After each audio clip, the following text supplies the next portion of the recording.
Hello everyone, it's me again, Burntam, DIY TV, panibagong araw at panibagong vlog ulit tayo mga ka-DIY.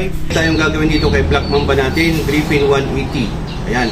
So before natin tuloy ang video, syempre shoutout muna natin Analos Vlog, paki-subscribe sa YouTube channel at paki-follow yung Facebook page niya.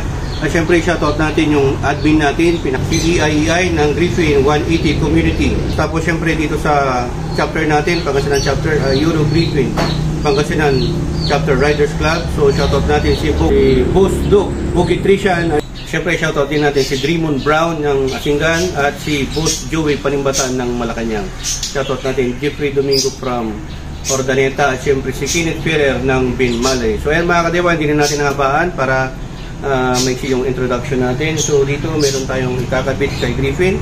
Yan. Dito magpapalit tayo ng upuan para mas ano tayo, kasi natataasan tayo dito.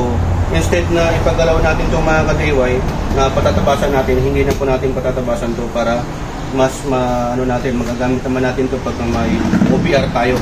Okay? So ang gagawin natin, kapalitan natin siya. We have here, yan, racing seats. Yan. Ito tayo para makita. So magandang klase po yun mga ka-DIY from Thailand. Yun o. Ito yung nauuso ngayon na tinatawag nilang sandpaper o sandpaper style na upuan or seat cover, pero ito buong upuan po itong binili natin. Yan. So ano yan mga ka-DIY? Pang Aerox version 2. Okay? Sa presyo, mahal po talaga ito. Siyempre, malaki. Okay? So gamit natin, try natin kung mag-fit. Yun, naka-red sticks po siya. Yan yung uso ngayon.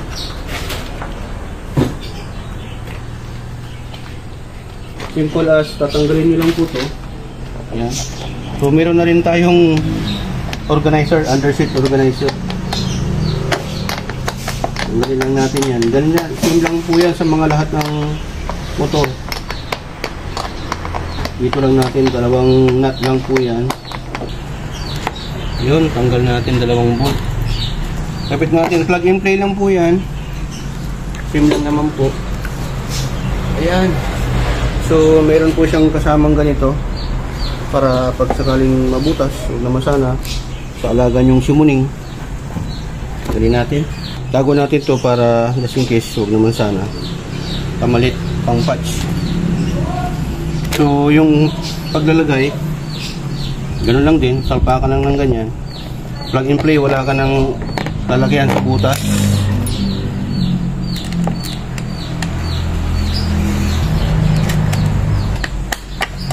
Ipitan natin, try natin mga ka-DIY kung mag-fit talaga siya, wala siyang umpog dito.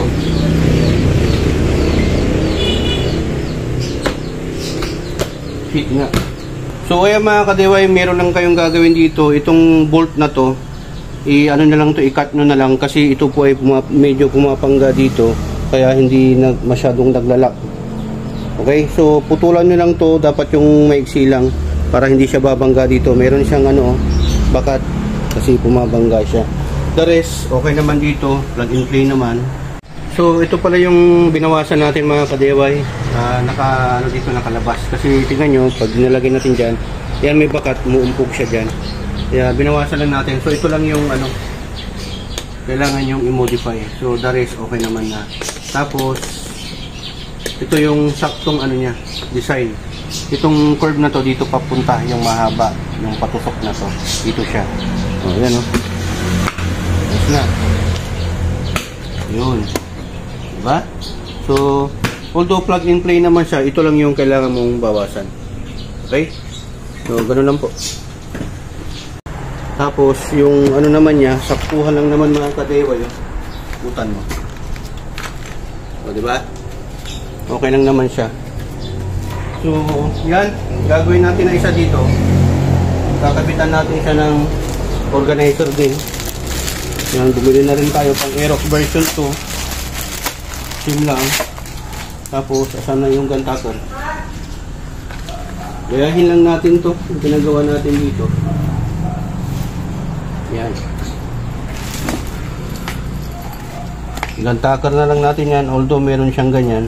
Yan, gayahin nyo lang ito mga ka-DIY. Kung ayaw nyo ng gantaker, Double-sided tape.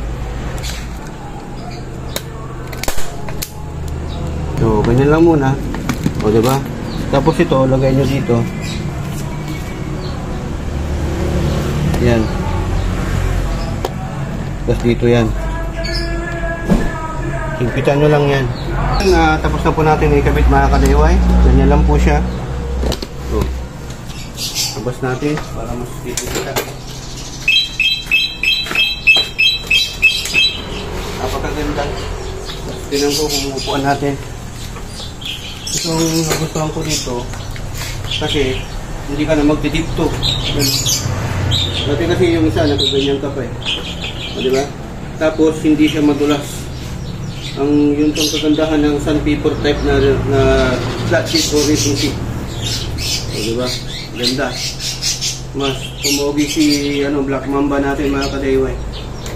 So ganun lang po sa mga nagtatanong pang Aerox version 2. Kita mo. Yan. Aerox version 2. Bagay na bagay. Diba? Mas lumabas yung tindig niya. Tapos meron na rin siya patch dito. Lagay ko na lang po yung link kung saan store ko binili. Lagay ko sa description below. So shoutout doon sa sponsor natin. Nagtago na. Ayan, hoping naman natutunan naman po kayo sa vlog content natin sa ngayon. Dahil dito sa XPT, natuto ka na, nakatipid ka pa. Dahil sa XPT, sharing is caring. So ayan, maraming salamat. Tulad ng Glory, Bertang, signing off.